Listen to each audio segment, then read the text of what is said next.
굉장히 힘들어요. 걱정이 되는 건 아이가 너무 두려워할까봐 길을 걸어다니는 것 자체도 되게 두려워하고 사람들이랑 소통하는 것도 두려워하고 그럴까봐. 그럼 그렇게 다 얘기해 주시면 혹시 아이가 뭐라고 하세요? 뭐 변태라고 하잖아요. 약간의 뭐 호기심, 놀라움. 뭐 터치한다거나 이러면 변태라는 얘기를 많이 하더라고요. 겁이 나요. 어떻게 말을 해야 될지. 자나깨나 아이 걱정인 요즘 엄마들 아직 할 말이 많다고 하네요. 아이들이 성폭력이 뭔지 제대로 알고 있는지. 이렇게 뭐 어저께는 정말 재밌었던 게 이렇게 하면 성폭력이 아니고 이렇게 하면 성폭력이라는 거예요. 그건 좀 그렇더라고요. 그러니까 이제 아저씨가 귀엽다고 한 번은 등을 싸두면 그건 성폭력이 아닌데 등을 이렇게 어루만지면 성폭력이다. 그거 자체가 그게 정말 아니 그게 본인이 어떻게 느끼느냐가 중요해요. 아무리 이렇게 살짝 했어도 본인이 그걸 수치심을 느끼고 원하지 않았던 것에 받으면 그게 성폭력입니다. 그 어른들의 생각이고 아이들이 그 화면을 봤을 때 아 그럼 내가 한 번 만지면 성폭력이 아니구나. 그거 보여주면 안 될 것 같아요. 정말로 생각하면 성폭력이 이게 아니잖아요. 나를 터치하는 거 정도 성폭력이 아니잖아. 그 정말 깊고 깊숙한 부분은 들어가지도 못해요. 어느 게 성폭력인지를 아는 사람 따라가지만 뭐 건드리면 터치하면 내 몸은 소중해라고 얘기를 해. 근데 그런 교육이 지금 몇 년째 되고 있지만 길거리 가면서 어떤 애가 아저씨 제 몸은 소중해라고 소리치지 한 번도 본 적 있어요? 저 한 번도 본 적 없어요. 요새 교육이 다 그거야. 제 몸은 소중해 이걸 꼭 얘기하래. 저는 정말 바라는 건 강력한 처벌이에요. 처벌만이 다 저기 다 해결될까? 처벌한다고? 인권 하는데 누구를 위한 인권인지 사람이 아닌 사람들의 인권은 보이지 않았으면 좋겠어요. 어머님들이 정말 걱정이 많으십니다. 하실 말씀도 진짜 많으시고요. 근데 요즘은 정말 주변에서 만날 수 있는 사람들로 인해서 성폭력 사건이 일어난다는 것 때문에 정말 안심할 수가 없는 거죠. 그렇다고 아이들한테 너 늘 조심해야 돼. 세상을 믿을 만한 곳이 아니야. 이렇게 얘기할 수도 없는 노릇이고. 그런데 저도 얼마 전에 그 카페를 갔는데 한 60대 초반 되시는 아저씨께서 저희 지웅이하고 지민을 보더니 너무 이쁘다면서 이렇게 아이고 이쁘네 하면서 막 볼을 막 이러시는데 입으로는 웃는데 눈이 안 웃어지는 거예요. 막 너무 기분이 좀 이렇게 찝찝하고 저분이 어떤 의도를 가지고 저러시나 이런 생각이 막 들 정도로 사람이 사람을 못 믿겠다는 생각이 드니까 더 기분이 그렇더라고요. 근데 실제로 이제 친척이나 아니면 이웃 간에 이런 일이 발생하는 일이 생각보다 많다면서요. 사실 애들은 행동 반경이 거의 다 정해져 있습니다. 뭐 어른들이야 뭐 친구들이랑 오늘 새로운 데를 좀 가볼까 뭐 이런 얘기를 하겠지만 뭐 아이들이 뭘 그렇게 하겠어요. 대다수가 이제 학교 주변, 집 주변, 그쵸. 매일 놀러 가는 친구나 뭐 친척집 이런 데일 텐데요. 근데 이런 상황에서 아이들이 아동 성폭력이 일어나기 때문에 애들이 깨닫는 것도 굉장히 늦고 그걸 당황해서 누구한테 얘기를 해야 될지 뭐 아니면 어떻게 말을 해야 될지 이런 거에 대한 스트레스를 많이 받는 경우가 있죠. 그래서 저희 센터 통계를 한번 내봤더니 피해자 한 85.6%가 아는 사람이었다고 하고요. 그러니까 거의 90% 가까이가 애들이 아는 사람에 의해서 성범죄가 일어난다는 거였고 16.5%는 사실 가족. 바로 이제 가족이나 친척 등의 이런 경우였습니다. 그리고 13.7%가 또래, 그 다음 7.7% 정도가 이웃. 그러니까 대다수가 이제 아는 사람들을 통해서 생각보다 굉장히 이런 비율이 높다라고 봐야 될 것 같아요. 그렇군요. 이게 조심한다고 해서 해결될 부분도 아니고 그리고 아이들한테 지금 어머니도 말씀했지만 제 몸은 소중해요.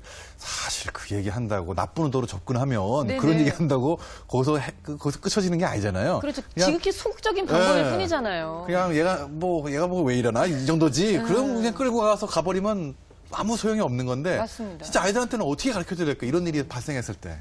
그러니까 우선은 아이들이 그런 상황이 발생했을 때 할 수 있는 건 사실 없어요. 왜냐하면 힘이 약하기 때문에 그런 상황이 되지 않도록 하는 게 가장 중요한데요. 가장 좋은 해결책은 아이를 혼자 두지 않는 거죠. 혼자 두지 않는 건데 사실 우리 사회 환경이 그렇게 하기가 참 어렵고 아이들을 혼자 두지 않도록 하는 것이 그 사회 안정망 서비스가 지원되지 않았을 때는 또다시 일하는 여성들의 책임으로 돌아갈 가능성이 높거든요.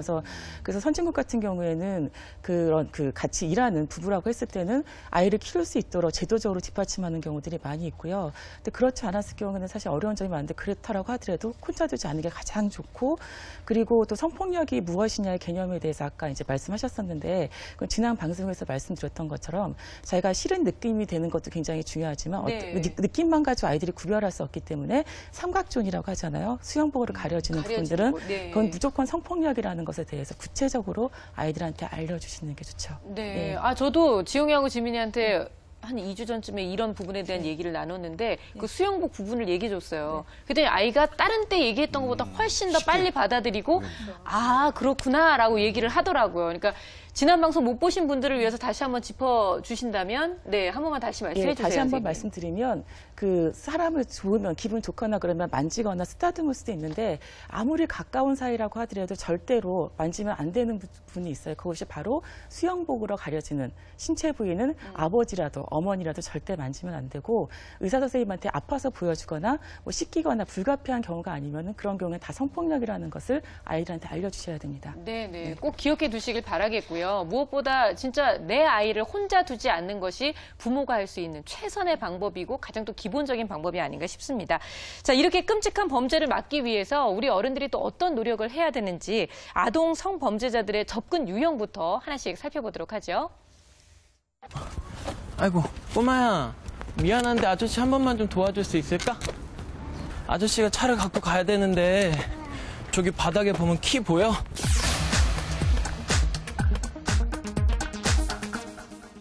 혹시 여기 사상 마음수련원인가 하는데 알아? 네, 가면 돼요. 아, 니네 집 걸어가는 길이야? 네. 가까워? 아, 그래? 그러면 아저씨 여기 차 타고 같이 갈래? 그러면은 아저씨가 집에 태워다 줄게.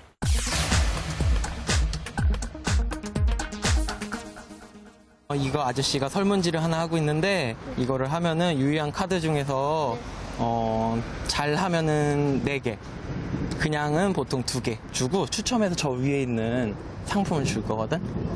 어때? 한번 해볼래?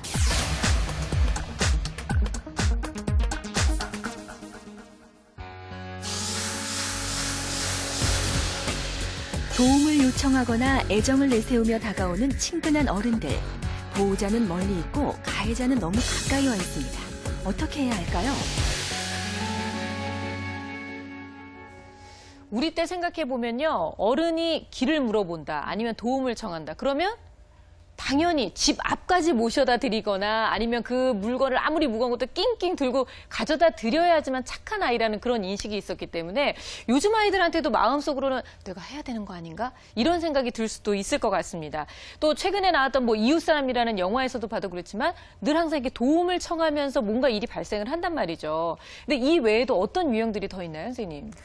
제일 흔한 것 중에 하나가 이제 좀 또래랑 잘 못 어울리거나 아니면 혼자서 이제 좀 심심해 보이거나 외로워 보이는 아이들한테 뭐 같이 놀자, 뭐 재밌는 거 있는데 보여줄게 이런 식으로 강아지 보여줄게. 그쵸.